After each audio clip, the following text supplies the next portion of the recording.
Welcome everybody to my Let's Play of Final Fantasy VIII. I love this game. It's a great game. It's a lot of fun to play.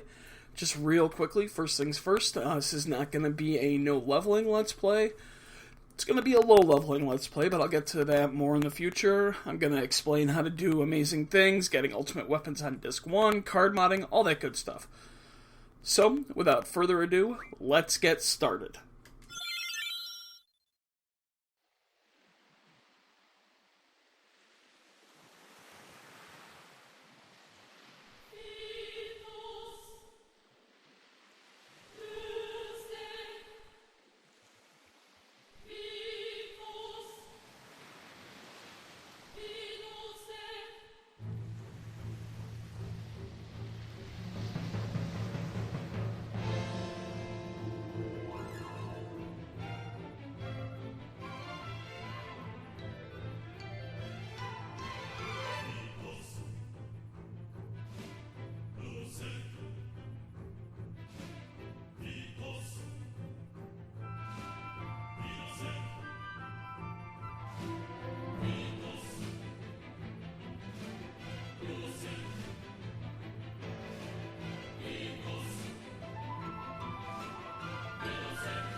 I mean, if that doesn't get you pumped to play this game, I don't know what will.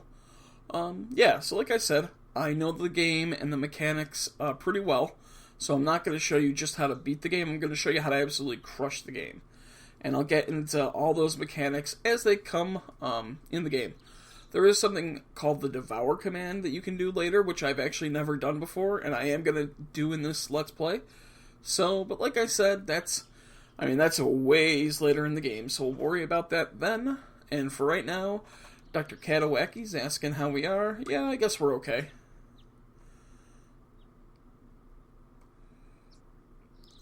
Looks like your eyes are focusing. You must be okay. So basically that scene you just saw. Oh, first we gotta name our character. We're gonna be creative. We're gonna name him Squall, as the game suggests. What we were doing there was actually sparring with our sparring partner, Cypher, who's kind of our rival. Squall and Cypher have kind of had an issue going on since they were both kids, and that'll be explored more later in the game. And Squall's going to say, I can't just run away. I can't have people think I'm a chicken. or a chicken wuss, as people in this game who have played this game before might pick up on. And another interesting thing about this game is there's only a couple characters that we actually get to name.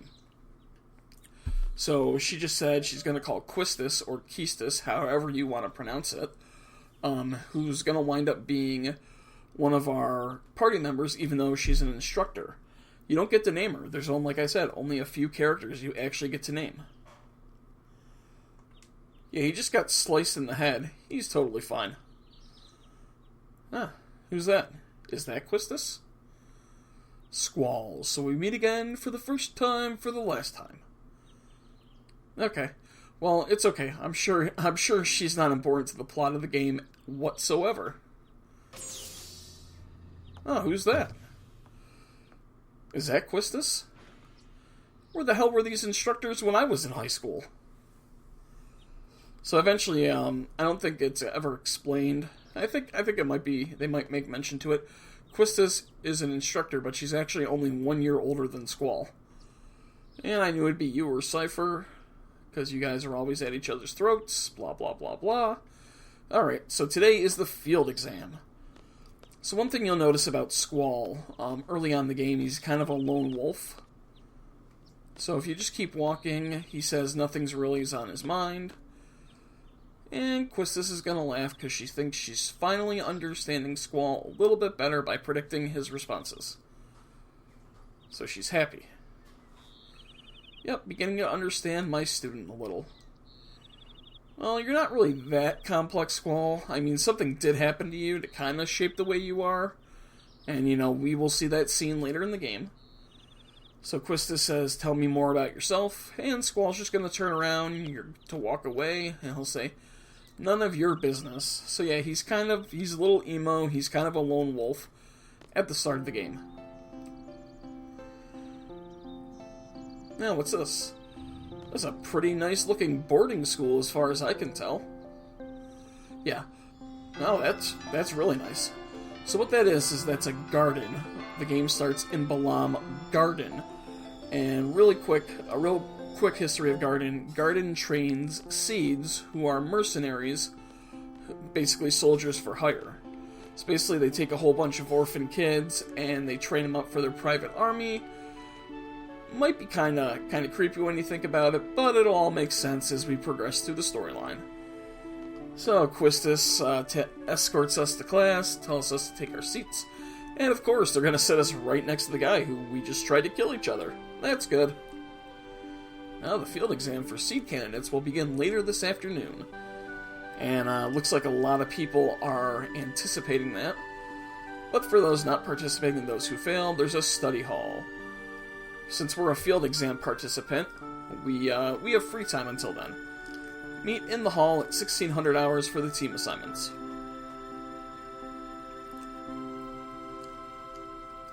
Oh, and Cypher. Do not injure your partner while training. And of course he's mad.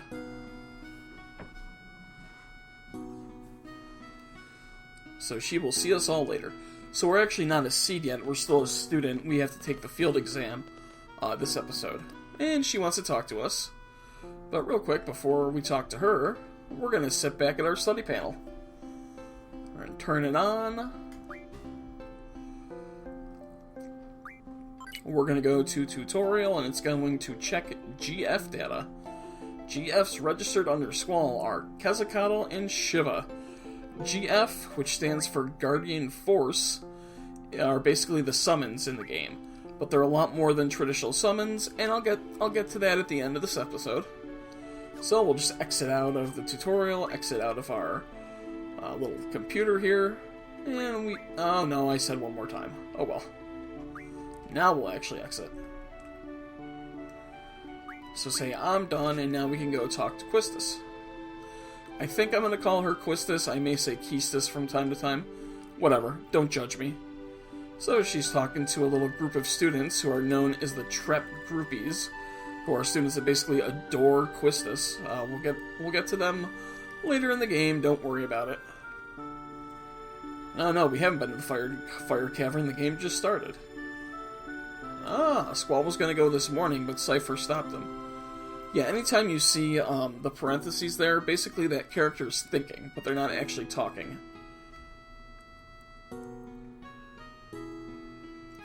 No, not really a good excuse. So Quistis is going to escort us to the Fire Cavern. And this is her basically saying, check your study panel, which is to get those Guardian Forces. So she's going to be waiting at the front desk, or front gate, excuse me. And if you talk to the Trep groupies, so jealous. Maybe I should take up that subject too. Should anything happen to Instructor Trep, the Treppies will get you back. Okay, whatever. All the dude says is, man, a whole afternoon with Quistis, or Instructor Trep. So we're going to meet another character in the game right about now. Someone's a little late to class, it seems. And we shoulder check her to the ground. So we'll ask, are you okay? Ta-da! All fine. So, let's see. Yeah, you were kind of in a hurry. And yeah, we definitely just came from that class. Yep, homeroom is over. So you missed it. No, this place is so much bigger than her last garden. Apparently she's a transfer student. Yeah, this character is from Trabia Garden. And she just transferred here. Sure, we'll give her a tour. I don't know if doing this really affects your score at all for an upcoming exam, but it's just a nice way for me to show off the garden to you guys. Okay, so you definitely want to talk to this guy here. And he's going to give you cards. And he's going to say he doesn't know how to play cards, but if you go to the tutorial, it'll tell you. And he says don't bother challenging him. So he gave us 7 cards. Now, Triple Triad is a game within a game. It's a card trading game. So we have level 1 monster cards, level 2, and then we even have like character cards and rare cards. So the goal is to beat other card players to win cards. These cards, if you learn an ability called Card Mod, you can turn them into items, and that's how we level up our characters without gaining levels. And I'll get into that in a little bit. These cards are basically useless. Almost anyone that you play with them, you will lose. These two right here, the Gala and the Gesper cards, are the 2 good ones, and that's not even for their playing ability. That's just for their refine ability. And if it's at all confusing, don't worry, I'll explain when it's time. So we'll head down the elevator. Now that guy, you will actually challenge him later. He's part of a side quest that takes place. But that's next disc. It's on disc 2, so don't even worry about it right now. So that's the directory right in front and center.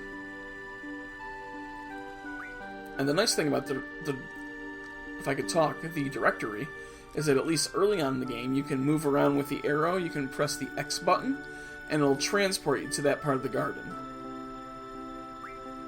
So move the cursor and press B1, again using an Xbox 360 controller.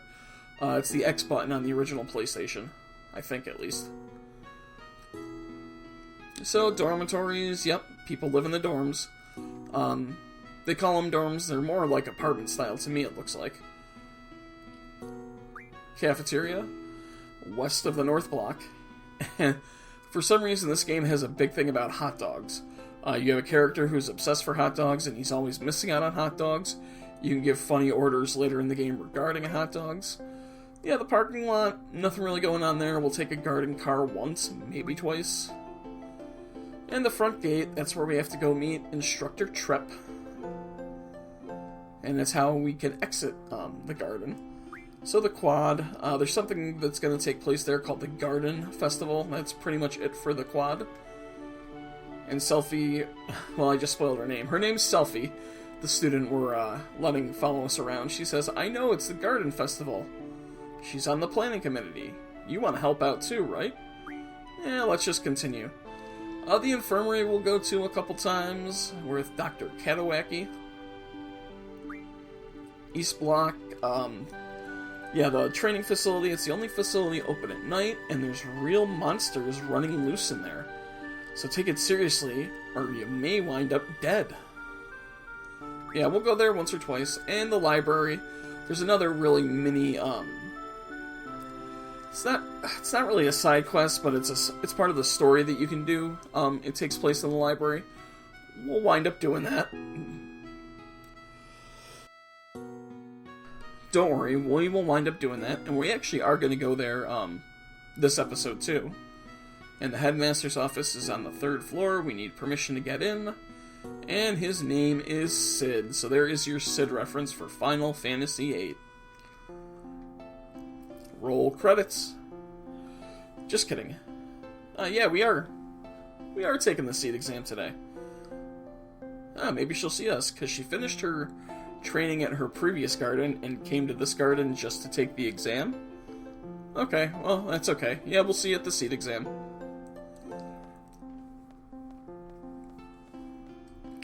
So, first things first, we want to head to the cafeteria, meet up with a couple other people. Like I said, there's a side quest that kind of takes place here. You can't do it yet. So, apparently the character Fujin, who is female, viewers, is offering a drink for Cypher. And Raijin, who's another one of Cypher's friends, is like, I'd like some water, you know. Raijin almost always finishes his sentence with, you know, and Fujin pretty much speaks with 1 or 2 words. So real quickly, we're going to talk to this cafeteria worker, and she says, no more hot dogs today. You'll just have to starve. She's the one that we're going to talk to later in the game to start kind of a side quest about her son. So, let's talk to Fujin. Nothing doing there. Talk to Cypher. Oh, the disciplinary committee is who these guys are. And he'll say, bugger off, and let's talk to Raijin. Oh, Fujin's going to be treating us all. I want something. And, of course, Fujin doesn't really like us, so she's going to come over and kick Raijin for suggesting that. We'll be running into these guys, and we'll actually fight them a couple times, but we'll be running into them throughout the game. They're kind of like Cypher's only friends, so it's these 3 that are always together. And Raijin says, Fujin's kind of harsh at times, so you better watch it, you know?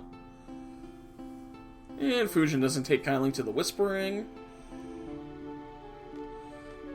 And someone apparently really wants hot dogs really bad. This character is actually another member of what our party will be when we get a party. And the cafeteria lady's gonna say he's late, so apparently he missed out on hot dogs again by being too late. Try to order more, but there's no guarantee. Man, that kid's a teenager and he has a face tattoo? So this is them thinking, and then Squall's gonna think. You know? Speeding. What, arrest him? Screw you, dude. Who made you the police of this academy? And off they're gonna go to chase him. And off they go. I don't know if we can talk to her. Aha, here we go. So we can start this one early. We just have to talk to this cafeteria lady. Being is so great. It's the burst of energy flowing within you and constantly. So you want to keep lending an ear. Oh, she's beginning to feel young herself. I'm still all that, you know what I mean? What am I saying? She has a son about our age, but he's so incompetent. So, keep lending an ear? He's not as bright as all you hear, so I was worried about his future. And he just went on a journey to see what he could do. Had a serious look in his eyes she's never seen before, and she told him to go for it. And made her and her husband worry. Oh, but he grew up and he matured, so that's nice. Although she does miss him. So we'll find him later and we'll complete that story. So now we can just exit the cafeteria. Got one more thing to do before we meet Instructor Trep. And let's see, the quickest way is... there's probably no quicker way. We'll just run right. Those are the dorms. Although I said they're more like apartment-style living. That's the parking garage. We have the training center right here. We have one of the junior members. She's going to work real hard to become a SEED. Okay. And this is a faculty member who's kind of a dickbag and calls us a problem child. Yeah, there's only like a handful of adults here. Basically, the whole thing is run pretty much by the teenagers, you know, because it is a Final Fantasy game. This girl with the pigtail will want to talk to her eventually, but not right now. What I want to do is I want to get a magazine that's... Nope, I don't want to go over there. There's a magazine I just want to grab. Occult Fan number 1. So let's take a look at it. You can see that you also start out with 5,000 gil. And you start with some potions, Phoenix Down, remedies, and 5 tents, which is pretty nice. So look at the Occult Fan 1. Odell Burke of Timber was tending to his field when he found a dead monster after hearing a loud impact sound. Mr. Burke said it occurred while he was making a fence with steel pipes. I wonder what that means. Just kidding, I know what it means. We'll put that together later in the game. Anyone over here interesting to talk to? Oh, a faculty member. What's he bitching about? What's up, dude? I actually never knew there was that faculty member there. That's nice. Okay, so remember the girl in the pigtails. We'll talk to her later. And now we can just head to the North Gate. Or, I don't know why I want to call it the North Gate. The front gate to meet with Instructor Tripp. So we'll talk to that person on the bench more. There's the directory. And this thing over here is actually a save point. So we'll get to that later. Now, one thing I do want to say as I'm running to meet with Instructor Tripp is it's about leveling up. Basically, this game, unlike other RPGs where you need exponentially more experience points to go from level 1 to 2 to 3 to 4, Final Fantasy VIII is different in that you only need 1,000 experience to go from level to level to level. However, the issue is you don't really level, your stats don't really change that much when you level up. So if you level up too much, you can make monsters too powerful. In a minute, I'm going to explain how you power up your character. Just know that for the purposes of this game, you want to keep kind of low levels. I'm going to try not to get above 30 too far, maybe 35. Eventually, I will be leveling up my characters to 100, but that's not for almost the end of the game. So just bear that in mind. You don't want to go out and grind levels for a reason that I'm about to show. Hey Quistis, what's going on?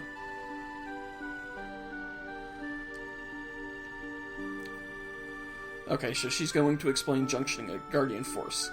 And I'm going to skip it because I'm going to explain how to junction a Guardian Force real quick, and then we'll end the episode.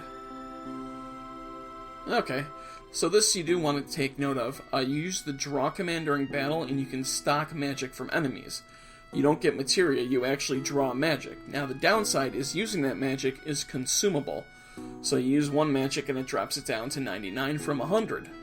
So what you do is you don't really use magic that much, but you use the magic to junction abilities to your character. So let's go over that real quick. So junction to Squall. We're going to junction Shiva to him. You can see here, when junctioning Shiva, you can see that if you go to magic, there's HP, strength, vitality, magic, speed, evasion, hit percentage. Squall will always have a 255 hit percentage, and luck. And when we junction Shiva, this spell right here is Spirit. So if we had a magic spell, we could junction it to our Spirit stat, and it would raise our Spirit stat. And essentially, that's how you get more powerful. You get powerful magic. For instance, Meltdown, we will get very soon. It's the best spell to junction to your Vitality, with the exception of Ultima. Now also, Guardian Forces will have Elemental Attack junction spots, Elemental Defense junction spots, Status Attack, and Status Defense. So overall, it's a pretty cool system. And next episode, we'll get some magic, and you'll be able to see it more. And here's the big thing. So, command abilities for your Guardian Force. Shiva, I'm going to use magic, draw an item. There's additional abilities here that you can learn. And real quickly, we'll give Quetzalcoatl to Quistis, and you can see the magic stat just became white as opposed to gray. So if we had magic, we could junction the magic stat to Quistis. We could junction one of the magics we're going to draw to raise her magic stat. And another thing that you want to do is you want to keep track of your Guardian Force's abilities. So Quetzalcoatl right here, I want to learn Card for him. And I want to learn... I'll learn Strength Junction right now for Shiva. So what this is Strength Junction means once this is complete, I can put a magic onto Squall's Strength stat, and it'll raise his Strength. There's Vitality Junction here, there's one of those additional abilities, Boost I'll get to eventually, and then you get things like Ice Water Magic Refine, and we'll get into that once we learn it. So I got Shiva learning Strength Junction, and I want Quetzalcoatl to learn Card. Card, what that allows us to do is it allows us to card an enemy. So once we've fought an enemy, reduced a lot of their hit points, we can turn them into the card of their, like the creature. Like there's an enemy bomb, we can turn a bomb into a bomb card. That allows us to get ability points for our Guardian Forces without getting experience points to get our levels too high. And that's something I'll probably be demonstrating next episode or the one after. So I recommend you get Quetzalcoatl learn Card. I think I explained it as best as I could. And I'll pick up with this next episode where I will draw magic, I'll show you how to junction magic, and we will finally begin to take on the Fire Cavern. So, thanks for watching this, guys. I'm really going to enjoy doing this playthrough. So, if you have any questions, let me know. Otherwise, I will see you guys next time. Have a good one.